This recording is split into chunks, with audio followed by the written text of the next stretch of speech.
Good afternoon दोस्तों USA ने अभी अभी पाकिस्तान को $200 मिलियन गिफ्ट करा है बिना किसी एवज के, मतलब ऐसे ही गिफ्ट कर दिया है। तो यूएसए ने ऐसा क्यों करा है, आज हम इस न्यूज़ का संपूर्ण विश्लेषण करेंगे।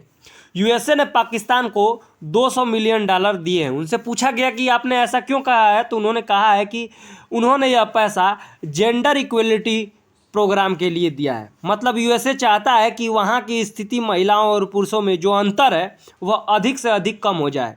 ऐसा नहीं है कि यह पहली बार हुआ है कि यूएसए ने उसे पैसा दिया है। इससे पहले 2020 में पाकिस्तान को जेंडर इक्वलिटी के नाम पर $10 मिलियन प्रोवाइड करा था, जिसमें पूरे यूएसए में विरोध हुआ था कि ऐसा यूएसए क्यों कर रहा है एक ऐसी कंट्री को जो कि इकोनॉमिक रूप से पूरी तरह ध्वस्त है और तो और वो आतंकवादी प्रोड्यूस करती है। सभी को पता है कि जब भी यूएसए पाकिस्तान को लोन देता है या कुछ भी उसको गिफ्ट करता है तो उसके बदले में वह कुछ ना कुछ लेता है। जैसे कि कुछ महीने पहले ही यूएसए ने पाकिस्तान के सारे उसके जो लोन थे उसकी डेट बढ़ा दी थी और उसे आईएमएफ के द्वारा बेल आउट पैकेज दिलवाया था। तो इसके बदले में पाकिस्तान ने उसे क्या दिया था, अल जवाहिरी का पता दिया था, जो कि कहाँ छिपा था, जो कि अल जवाहिरी छिपा था अफगानिस्तान में।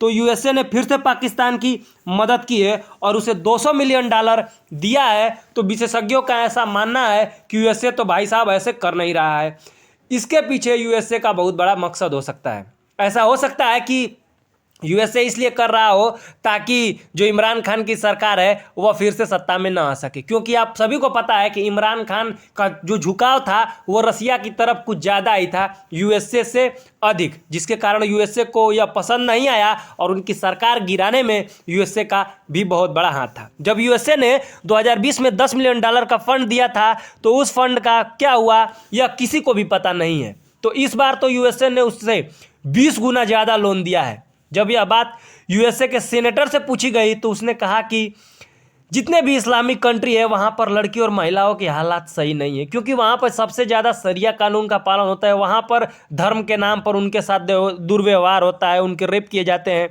जिसके कारण वहाँ पर जेंडर इक्वलिटी में बहुत फ़र्क है। इसी के कारण हम ऐसी कंट्री को मदद करते हैं। तो ऐसी कंट्री में तो गल्फ़ की भी बहुत सारी कंट्री हैं, उनको आप मदद नहीं करते हैं, जबकि आप पाकिस्तान का भर भर के लोन प्रदान करते हैं। यूएसए ने यह भी कहा है कि 2022 के ग्लोबल जेंडर रिपोर्ट के अनुसार पाकिस्तान की रैंक कितनी है, 146 है, कंट्री में 145 है। मतलब 146 जो कंट्रीज हैं उसमें पाकिस्तान 145वीं रैंक पर है, जो यह दर्शाता है कि यहाँ पर जेंडर गैप बहुत ज़्यादा है, यहाँ पर महिलाओं को आज़ादी नहीं है। तो इन परिस्थितियों के सुधार के लिए हमने मदद करी है। पर दोस्तों हम सभी को पता है कि पाकिस्तान को रुपया यूएसए क्यों देता है। वह इन पैसों का यूज तो सबसे पहले सत्ता परिवर्तन करने के लिए करेंगे, और दूसरी बात पाकिस्तान इस पैसे का यूज टेररिस्ट को फंडिंग करने में करेगा। अगर ऐसा वो नहीं करता है, मजबूरी है उसका करना, अगर नहीं करता है तो उसके टेररिस्ट किसी के नहीं होते हैं दोस्तों, वो एक सांप के समान है। अगर सांप को जब तक दूध पिलाओगे तब तक ये गारंटी नहीं है कि वो दूध पिलाओगे तो आपको नहीं काटेगा। उसी प्रकार टेररिस्ट है, सांप है, वो आपको ही डस लेंगे, यही कार्य करते हैं। तो फंडिंग नहीं किया, पाकिस्तान में ही ब्लास्ट होने शुरू हो जाएंगे, तो उसकी मजबूरी है उसकी फंडिंग करना। अच्छा, यूएसए दूसरी तरफ भारत से झुकाव चाहता था कि भारत की तरफ और झुकता चला जाए ताकि जो इंडियन ओशियन में है उसका वर्चस्व बना रहे, परंतु भारत ने यूएसए का साथ रसिया के विरोध में नहीं दिया। भारत ने सदैव यूएन में रसिया का समर्थन किया, जिससे यूएसए को समझ में आ गया है कि भारत को अगर परेशान करना है या भारत को टीज करना है तो हमें पाकिस्तान की मदद लेनी पड़ेगी।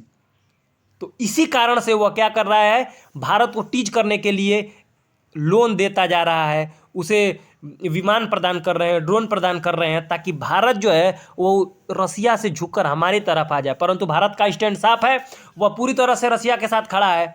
वह गुट निरपेक्ष का पालन करते हुए वह अगर रसिया का समर्थन रसिया को चाहिए, अगर रसिया सही स्थान पर खड़ा है तो भारत उसकी मदद करने के लिए तैयार है। परंतु यूएसए यह इसलिए कर रहा है ताकि वह भारत को परेशान कर सके और भारत का झुकाव अपनी तरह ला सके। अगर दोस्तों जेंडर गैप इंडेक्स 2022 की बात करी जाए तो याद रखिएगा, अगर 2000 पूछे कि 22 में भारत की रैंक कितनी है तो आपको याद रखना है कि 146 कंट्रीज में भारत की रैंक है 135, ये आपको ध्यान रखना है।